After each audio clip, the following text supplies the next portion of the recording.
Chers fans de Forum TV, devant l'écran, devant la caméra, devant vous, le triple F de Forum TV. Derrière cette caméra, j'ai eu la bénédiction et l'aide de Madame Kiesila, hein, c'est celle qui tient cette émission, celle qui est la technicienne du jour.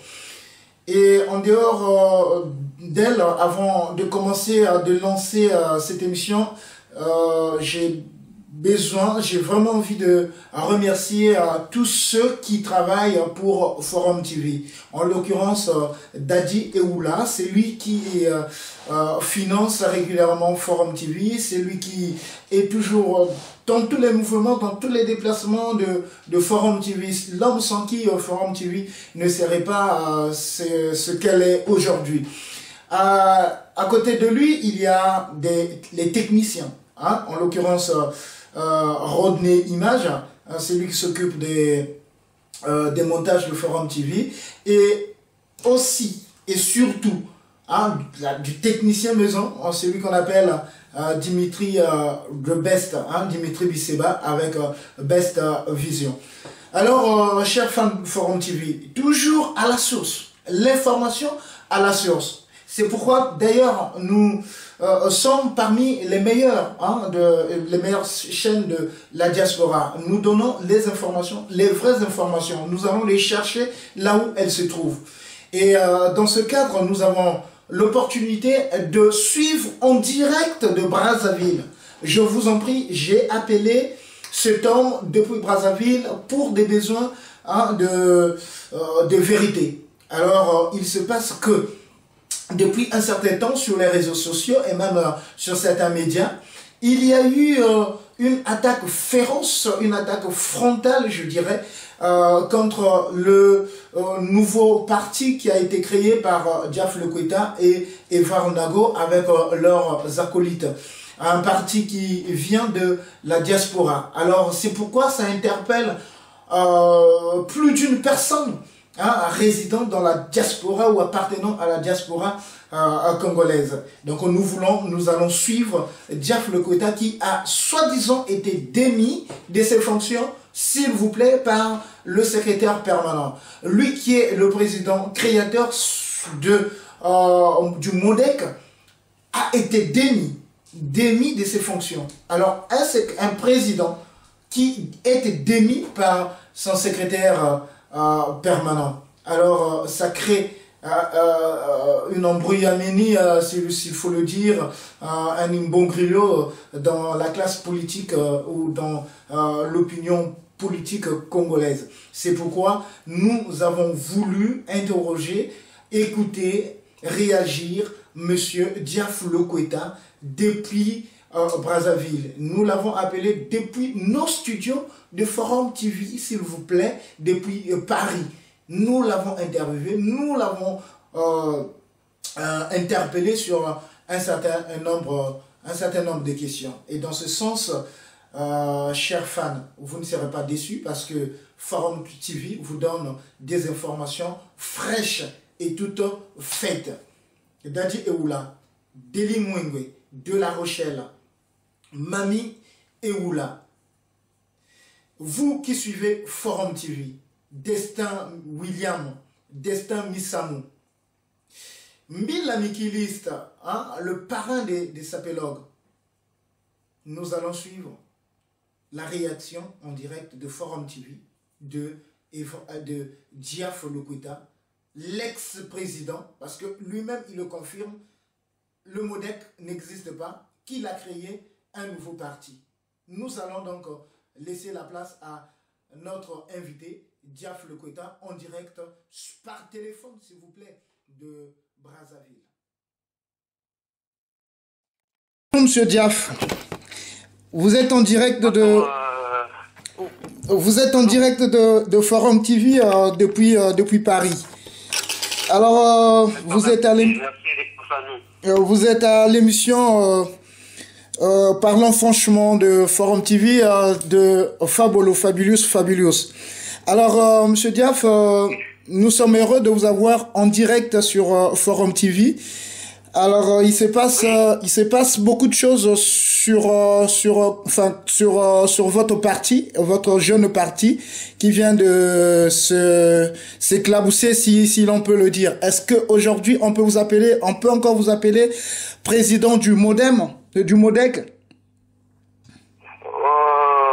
Aujourd'hui, je pense que, comme je l'ai déjà expliqué, hein, on avait créé un mouvement ici à Brazzaville qu'on avait appelé le MODEC. Donc à la base, c'est moi et Evra Onongo qui l'avons créé. Donc voilà, et puis on a fait des documents administratifs. On a commencé à le financer nous-mêmes, hein, parce que c'était pas évident. Hein. C'est comme si on avait une voiture qui n'avait pas de carburant. Hein. Tu peux être le plus grand chauffeur du monde. C'est dur, mais les 2 litres qu'on a injectés avant, nous l'avons mis personnellement, moi et mon compagnon Evra. Et le mouvement commençait à monter parce qu'on avait fait une très bonne com.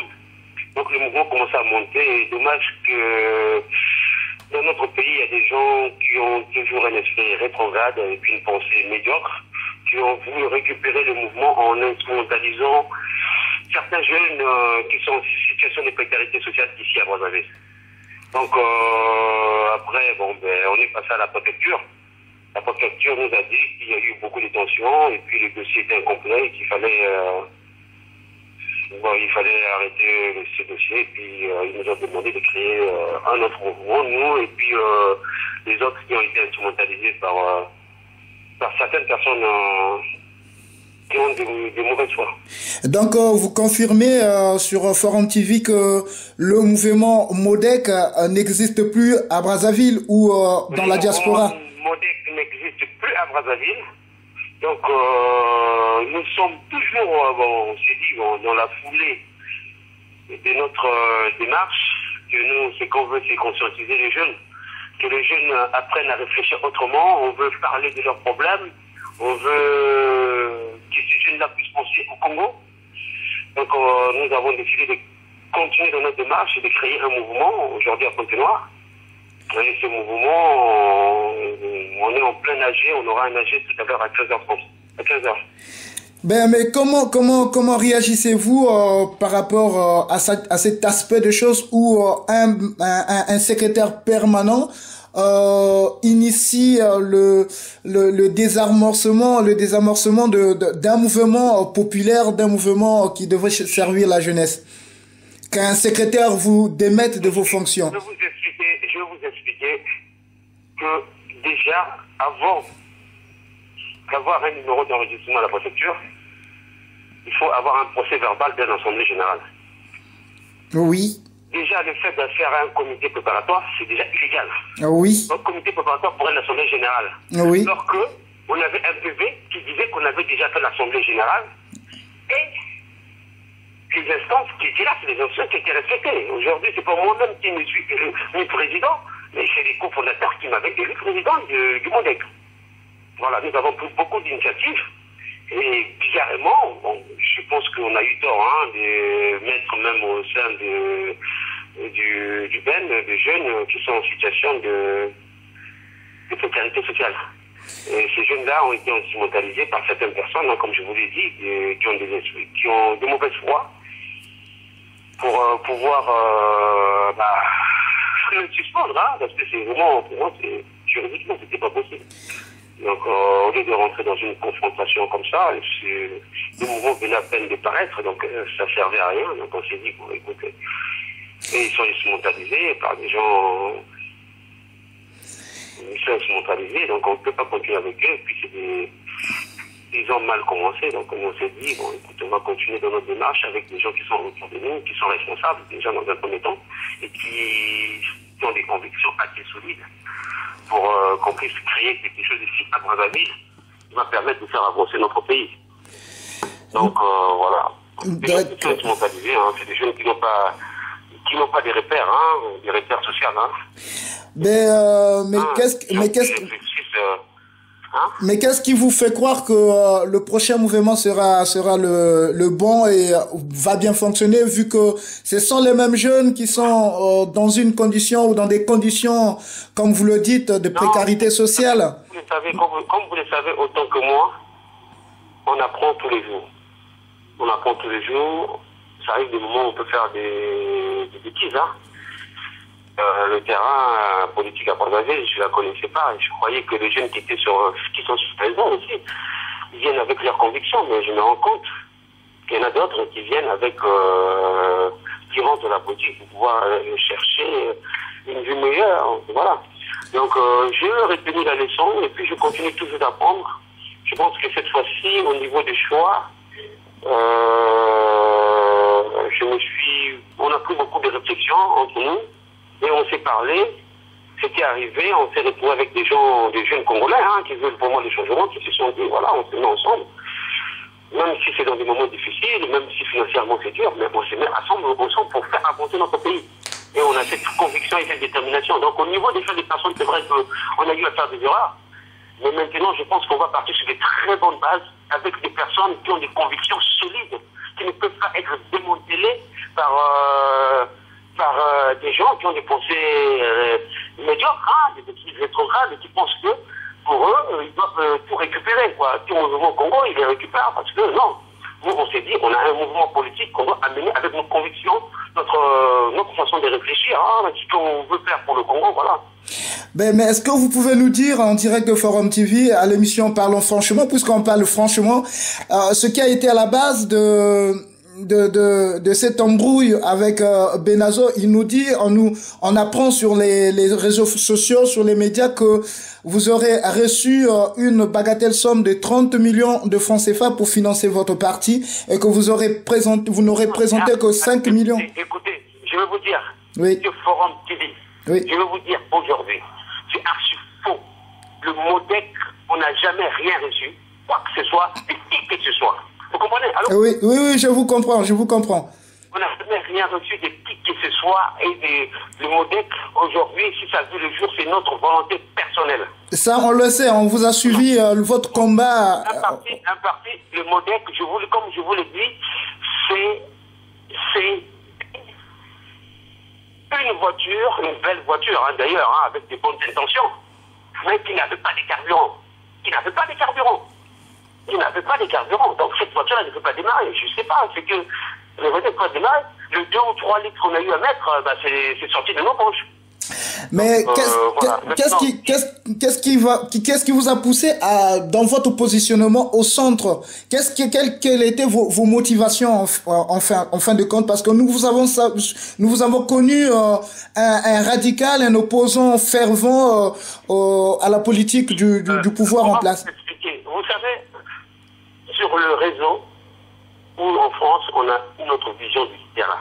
Ah oui. Quand on arrive sur le terrain, on rencontre cette jeunesse, on rencontre ces gens, on leur dit, voilà, nous venons avec des positions radicales pour changer notre pays. Mais ces gens-là, ils disent quoi? Les positions radicales, on en a peur. On a peur d'une guerre. Nous voulons des gens qui vont venir toucher, qui vont venir parler de nos problèmes. Nous voulons des gens qui viennent pour parler de nos problèmes. Donc des gens qui viennent pour défendre de nos problèmes, pour parler pour nos problèmes et défendre nos problèmes. Donc ces gens-là, donc on arrive, on se dit, voilà, on est devant une situation où le peuple ne veut pas de guerre. On est dans une situation où le peuple ne croit plus à cette majorité-là. Donc, qu'est-ce qu'on s'est dit? On s'est dit, voilà, on se place au centre pour que nous récupérons cette majorité silencieuse au centre, pour que nous créions cette alternance politique au centre. Vous comprenez? Oui, on vous suit. Pour que nous créions cette alternance politique au centre. Aujourd'hui, on a eu une opposition et un pouvoir qui se bat depuis 30 ans. C'est des gens qui se battent frontalement. Et on se dit, si cette jeunesse qui a beaucoup d'énergie, si cette jeunesse partait et à l'opposition et dans la majorité, eh bien, on va s'entretuer. Parce qu'aujourd'hui, on a un pouvoir qui ne travaille pratiquement pas. Et on a une opposition où il y a un vide idéologique. Donc, du coup, si cette jeunesse-là est instrumentalisée par l'une des deux, ben, on va finir par se battre. Donc, nous avons décidé de se mettre au centre. Bon, peut-être pas au centre, c'est une médiane, pour récupérer cette jeunesse-là et leur dire, voilà, le plus important pour vous, ce n'est pas de vous faire instrumentaliser par des gens qui veulent vous conduire à des guerres pour détruire notre pays, mais le plus important pour vous, c'est qu'on vous récupère et qu'on vous donne, qu'on vous donne une autre vision sur votre avenir, qu'on parle de vos problèmes, qu'on parle des thématiques de développement. Voilà. Qu'on parle de l'emploi, qu'on parle de vraies thématiques sociales. Chez nous, au pays, en Congo, c'est un chaos social.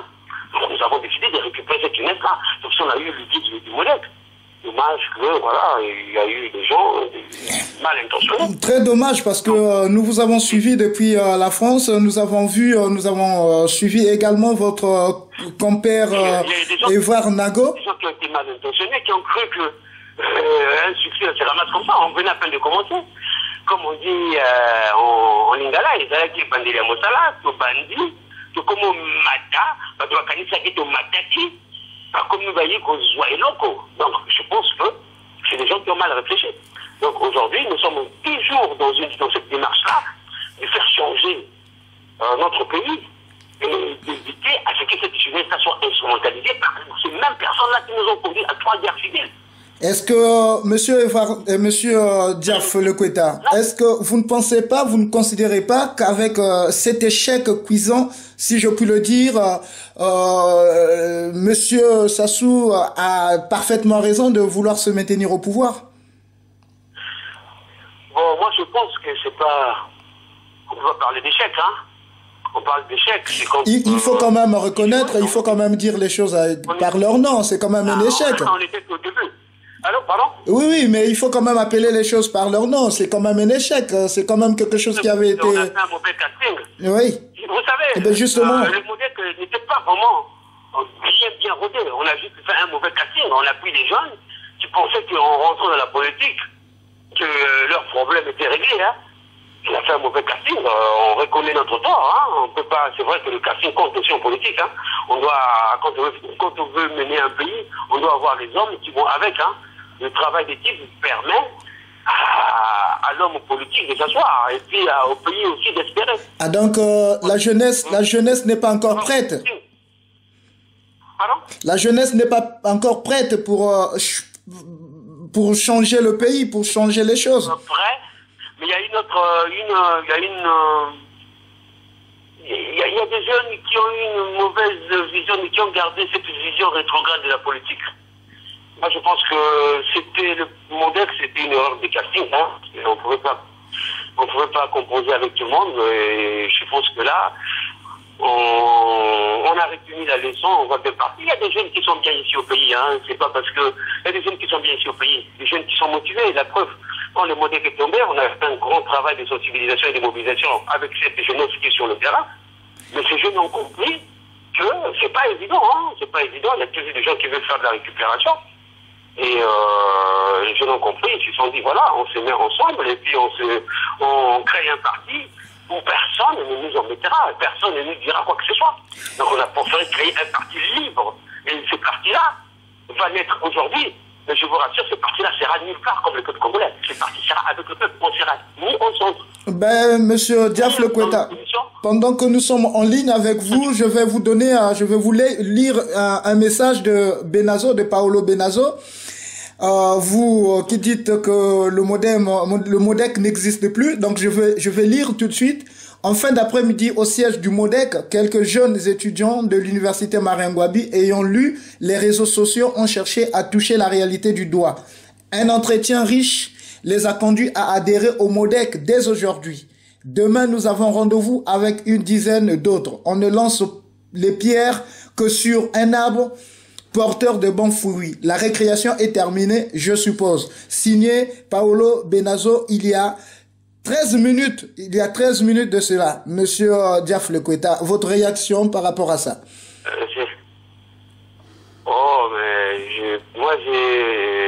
Moi je sais que c'est gamin manipulé. C'est des annonces stériles. Hein. Je pense que c'est pas faire avec ce genre d'annonces. Hein. Ce qui est clair, c'est que c'est moi qui avais déposé les dossiers à la préfecture et puis j'ai eu la réponse à la préfecture vendredi. Ils me disaient que les modèles n'existent plus. Donc, ils n'ont qu'à aller à la préfecture lundi pour voir ce qu'ils doivent faire. Il faut qu'ils créent un autre parti, ils vont les créer. Maintenant, il faut qu'ils arrêtent un peu cet enfantillage. Hein. enfantillages et qui font en sorte que la politique se fait sur les réseaux, les annonces se font sur les réseaux. Le plus important, c'est le terrain. Le plus important, c'est les actions. Donc, moi, je pense que sur un terrain, il va falloir sortir un peu de ces virtuels-là. Il y en a qui, je crois que, il y en a qui font de Facebook une réalité de vie. Mais quand on arrive sur le terrain, c'est une autre réalité. Et je pense que s'ils continuent à faire leurs annonces sur le, ils font des annonces, s'ils continuent à faire leurs annonces sur les réseaux sociaux, ça n'engagera que eux, mais ils doivent prendre conscience que le modèle qui est et puis, voilà. Merci en tout cas, Monsieur Diaf, pour votre franchise. Mais votre dernier mot, vu que nous filons droit vers la fin de notre entretien, quel est votre dernier mot au peuple congolais, à la jeunesse congolaise ou ceux de la diaspora qui vous entendent? Parce que vous avez fait du mal vraiment à la diaspora avec cet enfant mort-né. Non, vous savez, allô? Oui, je vous écoute. Allô? Vous savez, ce mort-né était indépendamment de notre volonté. Vous avez vu toute la fois qu'on a eu à mettre pour que cet enfant puisse vivre. Non, quand vous arrivez sur le terrain, c'est d'autres réalités. Et puis, il y a des gens qui veulent toujours faire de la récupération, qui instrumentalisent la jeunesse. Et il y a cette jeunesse qui est en pleine précarité, qui est oisif, et cette jeunesse-là qui cède à toutes les sirènes. Ouais. Donc, c'est que je demande à la jeunesse congolaise de garder leurs convictions, de ne pas se laisser impressionner ou instrumentaliser par ces gens-là même qui ont détruit notre pays. Que le problème du Congo aujourd'hui, il faut qu'on apprenne aux Congolais de pêcher le poisson et non pas l'instrumentaliser pour qu'on s'entretue ou pour qu'on détruise des partis politiques. Parce que vous le savez autant que moi, parce que ces gens-là, ils étaient dans certains partis aussi de l'opposition. Ils ont tout fait pour la détruire, il y a des preuves. Donc, Bien, merci monsieur. Est-ce qu'on doit continuer comme ça à détruire ou on va commencer à penser Congo? Mais c'est à vous que revient cette... à la jeunesse congolaise. Oui. Je voudrais dire que cette fois-ci, il est temps de penser Congo. Que cette fois-ci, il est temps de se rassembler. Pour qu'ensemble, nous construisons ce pays de nos rêves. Pour qu'ensemble, nous construisons ce Congo qui sera respecté dans le monde entier. Et nous sommes là pour ça. Et nous allons nous battre pour ça. Nous allons nous battre pour ça. Donc voilà. Bien, merci Monsieur Diaf Lekweta et nous vous souhaitons une très bonne chance pour la suite de votre carrière politique et j'espère que le mouvement que vous allez initier... Le plus important pour moi, c'est pas ma carrière politique. Le plus important pour moi, c'est que le Congo change et le Congo avance. Aujourd'hui, nous sommes arrivés ici, nous avons vu un pays dans une situation, je vous le dis sérieusement, catastrophique. Il y a un manque de rigueur, il n'y a pas d'autorité de l'État dans toutes les administrations que nous côtoyons. Donc, il est temps que chaque Congolais puisse penser Congo et qu'il y ait un sursaut patriotique pour au moins les changements. Voilà. Donc, nous sommes mobilisés pour ça. Nous allons continuer à sensibiliser cette jeunesse pour leur dire que votre voix, c'est pas la destruction de votre pays, mais c'est la construction. Quand on veut construire, on ne détruit pas.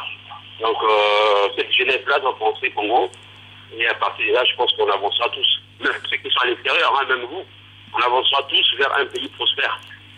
Et on sera respecté dans le monde entier. Et chaque Congolais pourra trouver du travail dans son pays et vivre tranquillement en toute paix et quiétude dans son pays. Voilà. Merci de nous avoir accordé votre parole et votre droit de réponse par rapport à la zizanie sémée par votre secrétaire permanent, Paolo Benazo. Merci encore une fois de plus, Monsieur Diaf Lekweta. Merci. C'est sur Forum TV. Vous êtes sur Forum TV. D'accord, c'est très gentil à vous. Merci. Donc, merci. Bonne chance à nous et puis il faut croire à notre action. Même dans la difficulté, je pense qu'on arrivera à construire ce pays. Et puis, je pense que vous êtes aussi des grands frères. Il va falloir penser à ces jeunes qui sont instrumentalisés par certaines personnes pour que ces jeunes doivent penser Congo et puis qu'on avance tous. Qu'on avance tous, quoi. Le problème, c'est pas les personnes, hein. Quand on crée un parti, on ne peut pas s'attarder sur la guerre des personnes. On ne peut pas se faire instrumentaliser pour détruire ce qu'on est en train de construire. Il va falloir vraiment se concentrer sur le Congo. Voilà. Aujourd'hui, on ne fait pas de la politique pour chercher de l'argent. On fait de la politique pour construire. Voilà. Nous sommes ici, nous voulons demain être ces gens-là qui vont diriger le Congo, où les générations futures viendront, ils diront, voilà, il y a eu les GAF, il y a eu les Evra Longo, il y a eu d'autres jeunes qui ont permis au Congo de s'émanciper. Donc voilà, c'est ça notre objectif. Hein? Notre objectif, c'est de faire de ça la politique. Merci, monsieur Diaf Lekweta. Et à la prochaine sur Forum TV.